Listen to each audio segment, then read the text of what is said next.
So what happens to Vulgate and Classical Latin as time goes by is that, another thing. Another way that we can kind of tell what was going on in spoken Latin is by this phenomenon.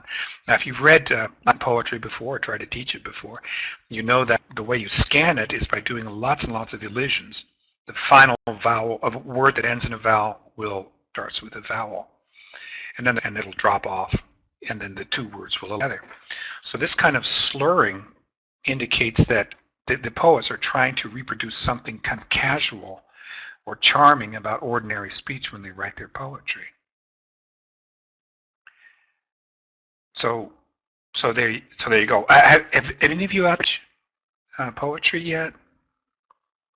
You know the scansion system involves a lot of this elision. You know, so the first line would not be odi et amo, quaere et faciam fortasse requiras bet amo. But that shows that there's something about these vowels. You know, it's kind of like when music will use don't and ain't and sort of to give you a more of a colloquial feel.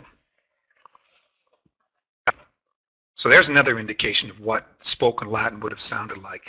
And it's really cool because some of the endings that we think are strong endings drop off.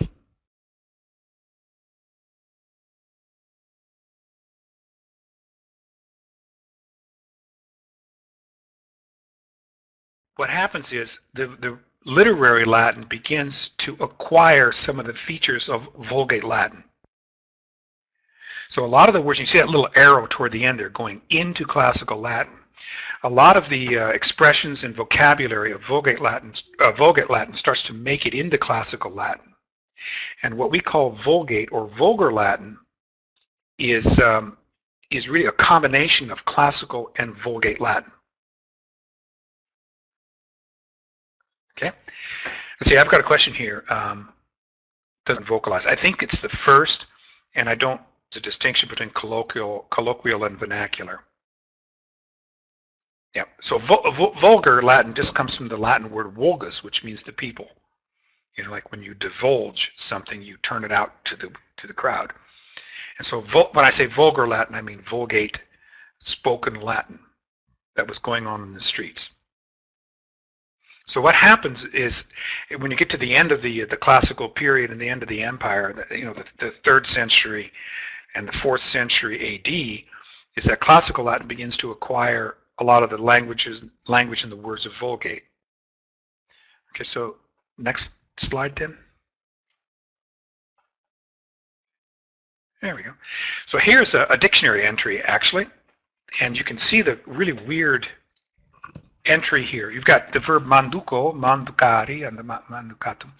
It means to eat. Now there's a formal word to eat, edo, edere, and that's what the classical Latin would use. But there's this word manduco, which we see early on, and then it kind of, we don't see it in the written text anymore, and then it starts to appear later on. And you take a look at entry number 2 there, the one that starts with lit, to chew by chewing, and then in parentheses you've got this really weird note, ante classic, which means we see this word before the classical period, and then we see it after the classical period. And so what you can see what's happened is this word kind of disappeared from our written sources, and then it gets reintroduced later on. Okay, then you get into ecclesiastic Latin, which is church Latin. And that is a kind of an artificially preserved language with its own rules. I mean, they are classical rules, greatly simplified. Church Latin that you see in the 9th century onward.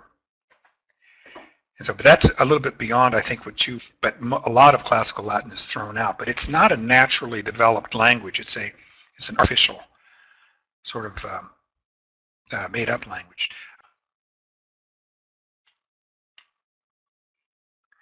Okay, now if you want to look at what happens to language after the classical period, well after the classical period, you look at what's called medieval Latin. And there is where you see the evolution of the Romance languages out of Latin. Because if you're good at medieval Latin, you can see where Latin forms are being thrown out, simplified, things are happening. It's basically turning into a, you know? And that's where scholars will look at how French evolved out of Latin, is by examining these medieval texts. Next slide then. Okay, so we're going to get down to the bottom line here. What is Vulgate and Classical Latin like? Well, I've sort of come up with this analogy here. As modern novels, I don't mean trashy novels, I mean things like Tolstoy, you know, is to Shakespeare, so Vulgate is to Classical Latin. So depending on which ones you target, if you want to read Tolstoy, you're going to teach your students to read, you know, to learn certain vocabulary words, but basically the structure of the language is going to be the same as if you were studying Shakespeare. So that sort of relationship of Vulgate and Classical Latin. New words, a few side forms, but basically it's the same language.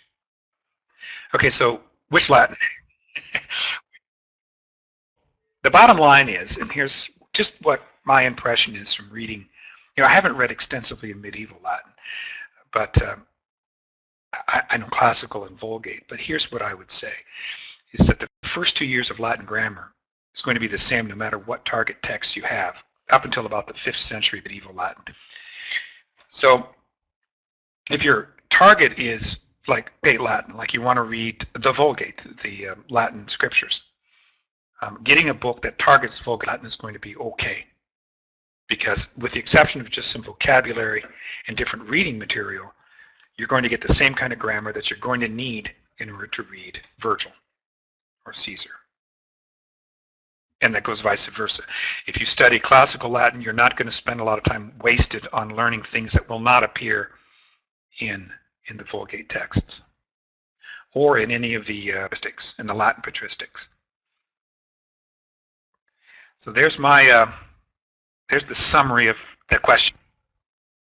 Okay, next slide then.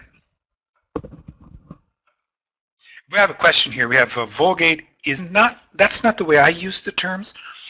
Vulgate for me is just the spoken language, and then we can use it specifically to refer to Latin 3rd and 4th and maybe up to the 5th century.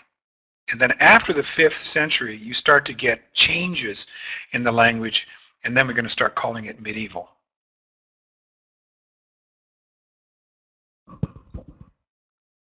Yeah, okay. So now the question is, which Greek? I know some of you are interested in teaching Greek, so you want to know where to begin there. The picture here is a little bit different.